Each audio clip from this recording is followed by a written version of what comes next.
Hi friends, இன்றைக்கி egg bread roast எப்படி செய்கிறதுன்னு பார்க்கலாம் வாங்க.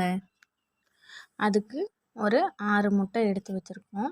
இப்போ இந்த முட்டையெல்லாம் ஒன்று ஒன்றா உடச்சி ஒரு பவுலில் ஊற்றி வச்சுக்கலாம். இப்போ இது கூடவே அரை டேபிள் ஸ்பூன் அளவுக்கு மஞ்சள் தூள், உங்களுக்கு இனிப்புக்கு ஏற்ற மாதிரி சர்க்கரை போட்டுக்கோங்க.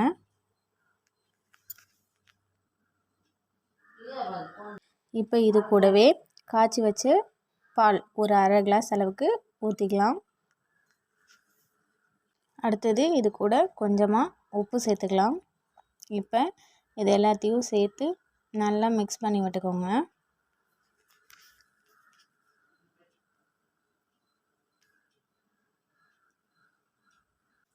அடுத்தது ப்ரெட்டை எடுத்து நம்ம மிக்ஸ் பண்ணி வச்சுருக்க முட்டையில் நல்லா நனைச்சி போட்டுக்கலாம். நல்லா 2 பக்கமுமே நனைச்சி தோசைக்கல்லில் ஒன்று ஒன்றா போட்டு எடுத்துக்கோங்க.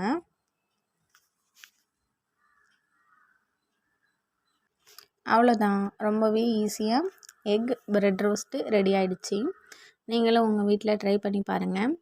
நம்ம வீடியோ பிடிச்சிருந்தா லைக் பண்ணுங்கள், சப்ஸ்கிரைப் பண்ணுங்கள். நெக்ஸ்ட் வீடியோவில் பார்க்கலாம்.